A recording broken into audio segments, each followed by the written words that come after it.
todos y bienvenidos a un nuevo programa de Punto Convergente TV.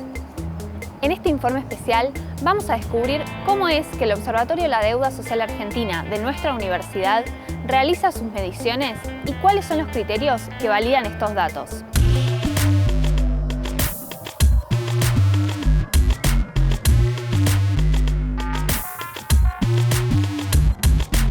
En medio del debate sobre la confiabilidad de los datos de pobreza surgidos del Observatorio de la Deuda Social Argentina, nos propusimos analizar su metodología. Frente a las críticas de diversos sectores, quisimos entender mejor cómo es que se realizan las evaluaciones del observatorio y cuál es la relevancia de sus datos para el panorama social de nuestro país.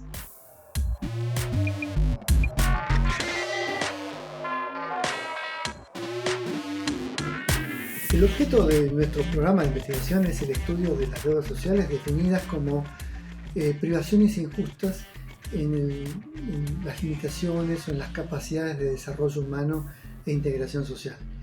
Y son injustas dentro de esta definición teórica porque violentan derechos fijados en la Constitución o en pactos internacionales. Hay que decir que el observatorio trabaja con el Fondo de Ciencia y Tecnología y el CONICET, por lo tanto eso genera una interdisciplinariedad muy importante, también del ámbito privado y del ámbito estatal. Lo medimos con un instrumento general en donde analizamos aspectos vinculados a las condiciones de vida material de la población en materia de vivienda, de salud, acceso a la educación, la calidad de acceso a la educación, el trabajo, la calidad de los trabajos, las asistencias públicas o el grado de cobertura y protección que tiene el Estado.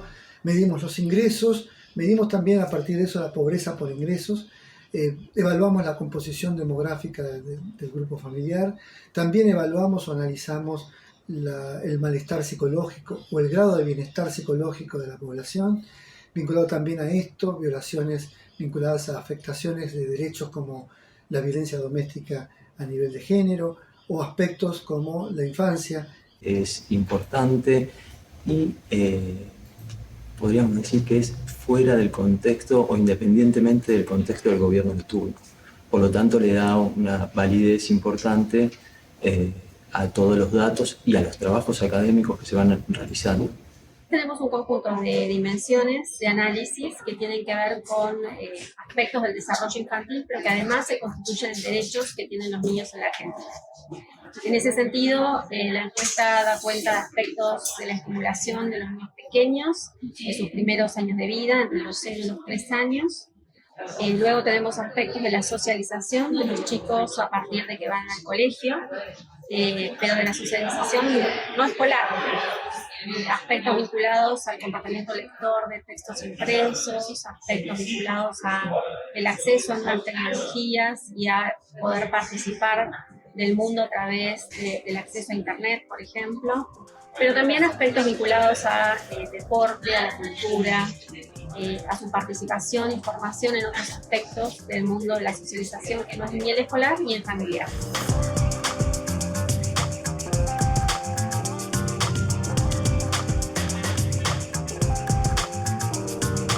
Todas estas mediciones se realizan a través de una encuesta anual con parámetros normativos de aceptación internacional. Es una encuesta que se aplica a nivel urbano, es una muestra representativa de ciudades o aglomerados urbanos de más de 80.000 habitantes, cubre aproximadamente 14 aglomerados urbanos del país y se hace una muestra estratificada por nivel socioeconómico que permite captar a distintos segmentos de la población. Esta es una encuesta de 5.700 hogares que se relevan en ciudades de 80.000 habitantes y más.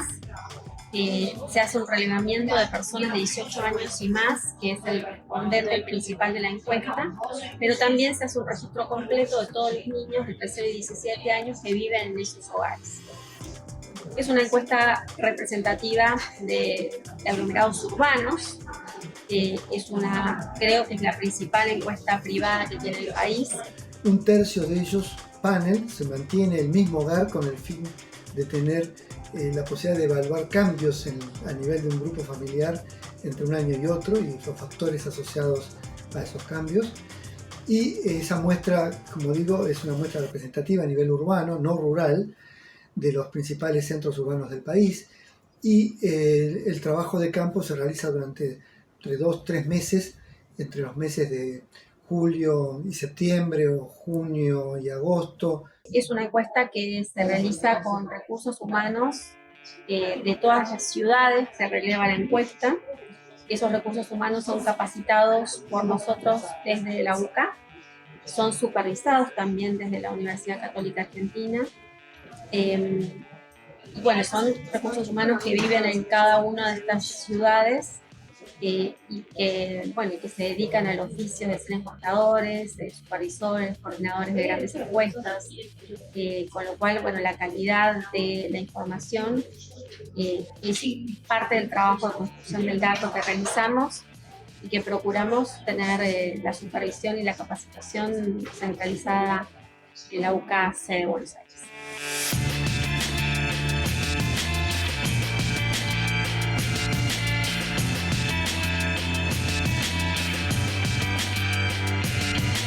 El uso de esta metodología permite tener una visión representativa de la sociedad argentina, pero también, como cualquier otra encuesta, puede tener sus limitaciones. Tienen un sesgo de selección y un sesgo de respuesta las encuestas, pero estas encuestas en todos lados del mundo, digamos, no solamente esta encuesta. Y también tiene otro sesgo de selección, que es que las encuestas no llegan a los más ricos. Es decir, los más ricos de la sociedad argentina son pocos, aunque uno los lograra representar en las muestras, difícilmente te abren la puerta de su casa, del country o donde puedan estar viviendo, y difícilmente obtienen tiempo para contestarte un cuestionario como el nuestro de más de 45 minutos. Los datos siempre tienen un grado de subjetividad, no siempre las mediciones, y sobre todo con un objeto de estudio que es la sociedad misma, que se va reactualizando constantemente. Por tanto, las formas de medición tienen que ir reactualizándose también, reformulándose. Lo que podemos observar que, poniendo el ejemplo, el observatorio a través de su forma, su metodología, mide un rango etario o un sector de la sociedad, el INDEC hace lo mismo, pero no siempre los resultados van a ser iguales. Y también a veces para medir los padecimientos de las poblaciones más pobres, en términos de sus afectaciones más cualitativas, porque a veces no hay lenguaje capaz de representarlo, de expresarlo, y mucho menos en un instrumento de encuesta, donde las preguntas están precodificadas. Entonces, ahí, en esos casos, hacemos estudios cualitativos. Hacemos estudios en profundidad, entrevistas en profundidad, análisis de grupos focales, llamados hoy, o grupos de discusión, en donde podemos capturar o captar, o historias de vida también, donde podemos captar aspectos cualitativos, representaciones, valoraciones, miedos.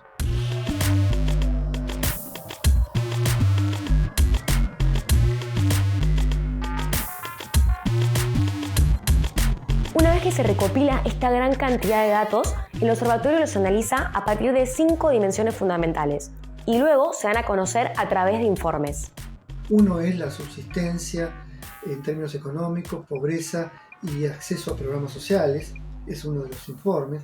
El segundo es una mirada del desarrollo humano integral desde un enfoque de una pobreza multidimensional que toma aspectos que están asociados a la vivienda, al medio ambiente, al trabajo, al acceso a salud y educación, a la seguridad alimentaria.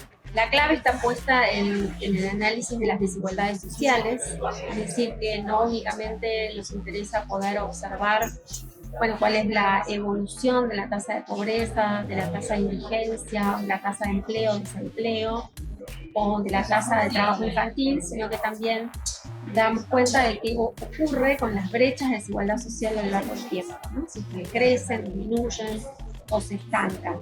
Un tercer informe, o una tercera dimensión de estudio, aborda la temática del trabajo, el empleo, la precariedad laboral, la inactividad forzada, el trabajo doméstico intensivo, el trabajo infantil. Hay una cuarta dimensión que aborda la problemática del bienestar subjetivo, lo llamamos capital humano, desarrollo humano en términos de capital humano, que tiene que ver con las capacidades psicológicas, los recursos y capacidades psicológicas, los niveles de felicidad, satisfacción en la vida familiar. en la salud, con su propio cuerpo, con su propia mente, con su espíritu. Y hay una quinta dimensión que informamos, es la problemática o lo que llamamos las deudas sociales de la infancia. También realizamos estudios específicos. Hemos hecho evaluaciones de impacto del programa de la Asignación Universal por Hijo en la Argentina, la evaluación de impacto de la tarjeta alimentar, la evaluación de impacto del programa Mi Pieza, por mencionar algunos de los más recientes.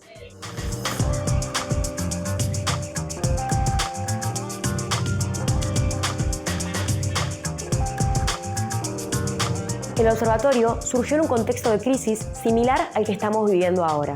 A ver, surge en el contexto de una Argentina muy complicada, también en una situación de crisis, previo a la crisis o el estallido de la crisis del 2001, se constituyó un departamento de investigación institucional en la Universidad Católica, en donde el tema central de investigación fueron lo que denominaron las deudas sociales, a partir de una convocatoria o un llamado de atención que hacen los obispos de la Conferencia Episcopal Argentina acerca de las deudas sociales que en Argentina venían aumentando frente a otras deudas que eran las deudas externas. Si bien en los primeros años se terminó de definir qué era la deuda social, a partir del 2004 este observatorio lo que genera es un análisis de las diferentes problemáticas que se generan en la Argentina. En ese contexto, la universidad crea un departamento de investigación institucional y un programa de investigación en el mismo, denominado la deuda social, y convoca a investigadores dentro y fuera de la Universidad Católica a concursar para ver quién dirigía el programa. Y me tocó ser uno de los 3 directores de ese programa en el área de economía y trabajo.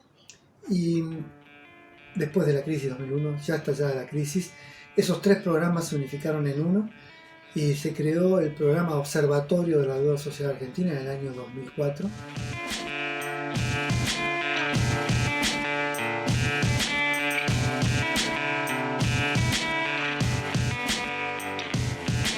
Los datos propios, inéditos y confiables que genera el observatorio tienen un rol muy importante, tanto para ámbitos académicos como para toda la opinión pública. Me parece que lo más importante del observatorio son los estudios y cómo se va reactualizando la metodología de los índices, cómo se utilizan los índices en diferentes sectores de la sociedad, ya sea para hacer un trabajo académico o para una opinión pública. Me parece que es importante esto, la perspectiva a políticas públicas para solucionar ciertos problemas o ciertas problemáticas que tienen que ver con las deudas sociales en Argentina. Para poder definir y diseñar políticas públicas correctas y adecuadas que den respuesta a la problemática de la gente, que efectivamente den respuesta a la problemática, se requiere de buenos diagnósticos, de buena información. Muchas veces los gobiernos tienen buena información, pero eso no es suficiente, porque para que se instalen temas en la agenda pública y los gobiernos puedan dar respuesta, además de buenos diagnósticos, requieren de reclamadores, que reclamen. Que la única manera de saber si en un país estamos haciendo las cosas bien, si estamos haciendo mal, o las estamos haciendo más o menos, tiene que ver con que podamos evaluar a lo largo del tiempo a una misma población. Y creo que ese es uno de las grandes fortalezas que tiene el Observatorio de la Deuda Social Argentina, sostener a lo largo del tiempo mediciones sobre las condiciones de vida y el desarrollo de la población en aspectos que son vitales en términos de la inversión que hacen los estados y los gobiernos a lo largo del tiempo. Frente a esto, nuestra tarea es informar para que se conozca la problemática, para que haya una toma de conocimiento, pero también una toma de conciencia de los problemas y que esto pase a ser parte del debate público, que se instale en la agenda política, en la agenda pública, el debate acerca de las deudas sociales, que las deudas sociales que están invisibilizadas logren tener un reconocimiento y un nivel de denuncia y de interpelación a las dirigencias políticas, económicas, sociales, culturales, en función de construir soluciones, en el marco de un debate democrático. Podemos concluir que los resultados del observatorio, basados en parámetros normativos de aceptación internacional, son confiables y de gran utilidad para toda la sociedad. el observatorio cumple un rol fundamental en el fomento del debate democrático y en la búsqueda de soluciones y políticas públicas para las deudas sociales de nuestro país.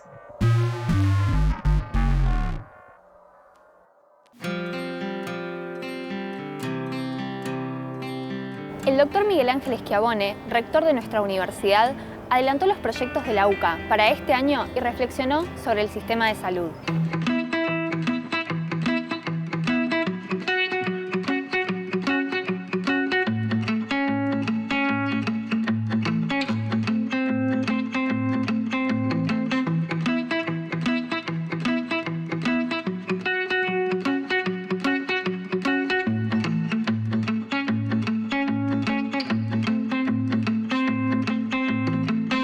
Tenemos en nuestra primera entrevista del año a la presencia de nuestro rector, el doctor Miguel Ángel Schiavone, a quien le agradecemos mucho, no solo el apoyo que nos da año a año para poder continuar con este proyecto y contar todas las cosas que ocurren dentro de la universidad, sino también otros proyectos que el doctor está implicado con nosotros y gracias a su gestión podemos ir desarrollándolos. Doctor, bienvenido a la tercera temporada del programa. Gracias, bueno, felicitaciones por el tercer ciclo, ¿no? El refrán dice no hay dos sin tres, así que este es el tercer ciclo y me pone muy contento esta continuidad del programa en donde podamos difundir todas las actividades que realiza la UCA, ¿no? Como el refrán dice, la UCA es mucho más de lo que usted se imagina o de lo que usted ve, ¿no? Lo que se ve es muy poco, hay un montón de cosas que hacemos que están en el backstage, por así decir, y que hacen a la vida universitaria. Como siempre lo charlamos con el doctor cuando surgen estos proyectos de comunicación. Ahora tenemos un streaming diario que sale justamente por este canal, por Orbe 21. Siempre decimos, acá hay un montón de cosas para contar, hay mucha vida dentro de la Universidad Católica, así que tenemos que aprovechar esos espacios para poder darlas a conocer y sin el apoyo institucional esto no se podría hacer. Doctor, hablando justamente de la universidad, ¿no? ¿Cuáles son las expectativas para este año tan particular? Bueno, estamos viviendo un contexto mundial muy difícil, estamos viviendo un contexto nacional muy difícil seguramente, y también esto impacta en el área educativa. Siempre decimos que la UCA no es una isla, que la UCA está inmersa dentro de un contexto sociopolítico, económico, cultural, y impacta ese medio externo en la vida universitaria, así como la vida universitaria también impacta en la sociedad. En medio de todo esto, bueno, seguimos incrementando becas, seguimos nosotros desarrollando, incluyendo nuevas carreras, nuevas ofertas educativas acorde a las necesidades y demandas del mercado, ¿no? Porque yo siempre digo que una cosa es el recurso humano que la universidad forma, otra cosa es el recurso humano que la sociedad demanda y otra cosa es el recurso humano que la sociedad necesita. Una cosa es lo que necesita la sociedad, otra cosa es lo que pide la sociedad y otra cosa es lo que forma la universidad, ¿no? Son estratos distintos y componentes distintos, ¿no? Y bueno, estamos también con nuevas formas de gestión, hemos incorporado un área muy interesante que sería bueno que traigan acá al programa a la doctora María Inés García Ripa, porque hemos desarrollado un área que se llama Vida Universitaria.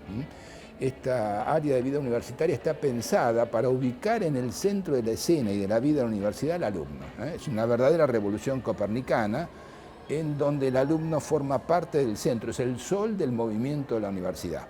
Y entonces en el área de vida universitaria, que ediliciamente es muy innovadora, también es muy innovadora en los aspectos de gestión, en donde el alumno recurre para todo tipo de trámite a este sector, ¿no? Ya no va a haber más trámites en cada una de las facultades. Los trámites se han centralizado, ya sea para certificados, para entrega de diplomas. También ahí está el área de deporte, que es muy importante, el área de tutorías también, del seguimiento del alumno, aquel alumno que necesita algún tipo de apoyo, todo el área de ingreso y los cursos de ingreso y demás, todo eso está centralizado en vida universitaria, que se acompaña al alumno desde que ingresa hasta el egreso.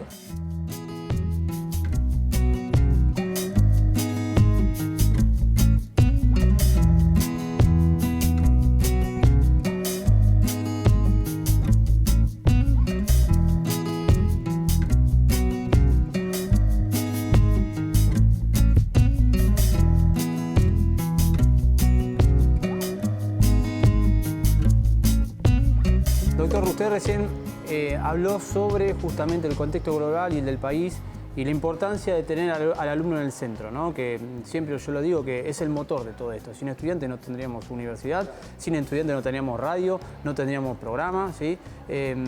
¿Cuál es la percepción que usted tiene con los estudiantes o con los centros de estudiantes justamente en este año tan delicado a nivel país? Bueno, justamente en los últimos días tuvimos un retiro con los centros de estudiantes y con la Federación de Estudiantes. Fue un muy buen encuentro de diálogo, de intercambio, de interacción, ¿no? Yo siempre digo que la primera pregunta que recibe un chico, no la recibe él, sino la mamá, y le preguntan, ¿qué va a estudiar tu hijo, no? Y el hijo chiquitito así escucha cómo la mamá le cuenta a la vecina qué va a estudiar él. La pregunta más adelante, cuando ya se está terminando la secundaria, es la del propio alumno que voy a estudiar. O sea, ¿en dónde quiero formarme? O sea, ¿qué quiero estudiar? La tercera pregunta es ¿en dónde voy a estudiar? Porque esto marca, no es lo mismo ser graduado de una universidad, de un graduado de la misma carrera en una universidad B. ¿En dónde voy a estudiar? Ahora pasa el tiempo y finalmente este alumno que recuerda cuando era chiquito y le preguntaron a la mamá qué querés estudiar y todo este viaje que hizo, que se da cuenta que la pregunta más importante no se la había hecho todavía, que es ¿qué quiero ser en esta vida? ¿Qué quiero ser en esta vida? No contador, no abogado, no médico, no ingeniero. ¿Qué quiero ser yo como ser humano? Y los conocimientos de la universidad me sirvieron para desempeñarme laboralmente, pero no para trascender como persona. Y esto es lo que tratamos dentro de la universidad, que este alumno trascienda como persona, que los saberes y conocimientos adquiridos impacten en la sociedad, impacten en la vida misma, ¿tá? Y bueno, el hecho del vínculo con el Centro de Estudiantes y Federación de Estudiantes reafirmó esto. A tal punto reafirmó esto y me puso muy contento, que ellos valoran fuertemente el tema de la educación presencial. Nosotros decimos que la educación es un fenómeno humano, de vínculo humano, y realmente nos pone muy contentos la posibilidad de que los alumnos también estén en esta misma línea, que quieran una educación presencial y no una educación virtual. No negando la virtualidad, porque la virtualidad ha llegado y ha llegado para quedarse, pero necesita una dosis, es como el medicamento. A dosis baja no hace efecto, pero a dosis alta es tóxico.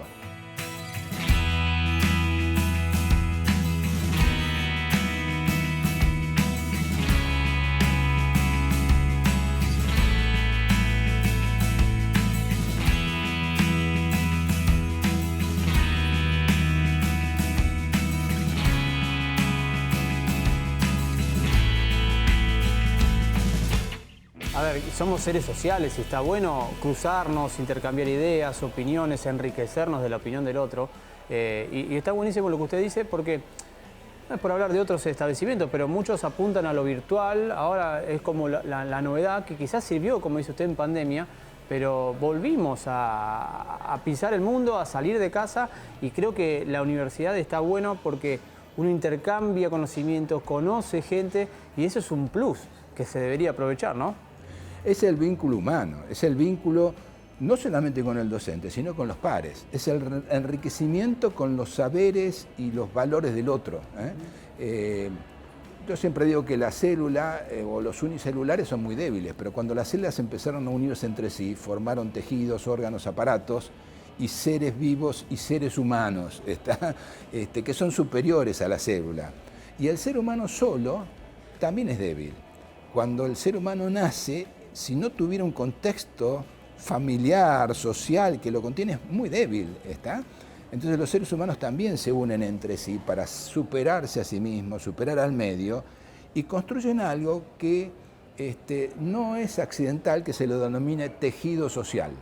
El tejido social es equivalente al tejido biológico, ¿está? Y así como la enfermedad de una célula afecta a todo el tejido, la enfermedad de un individuo en la sociedad afecta a toda la sociedad. Esto a veces no está pensado en esta sociedad consumista, egoísta, individualista.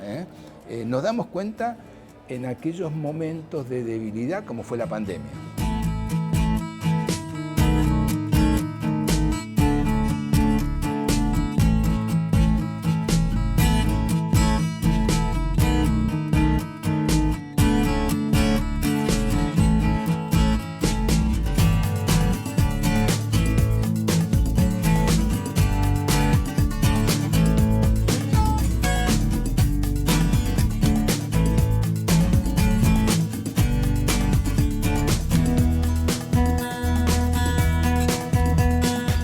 aprovechar también su sapiencia sobre el sistema de salud, ¿no? ¿Qué panoramas podemos tener o tiene usted hoy en día?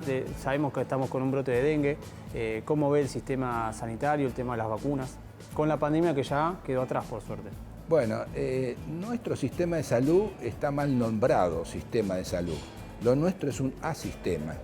Porque un sistema es un conjunto de partes y componentes que interactúan entre sí para alcanzar un objetivo común. Acá el conjunto de partes no interactúa, no hay interacción entre los componentes, ¿está? Entonces en realidad es un asistema, no es un sistema, ¿eh? Y en este asistema, donde hay distintas partes, cada una trata de imponerse sobre la otra, cada uno se mira al propio ombligo, por así decir, ¿no? Realmente hace falta una reforma y una transformación muy profunda de este asistema de salud, sabiendo que no hay sistemas perfectos, ¿eh? El sistema de salud merece una reforma muy importante. Y bueno, sería muy largo hablar de esto, pero llevándolo al tema del dengue,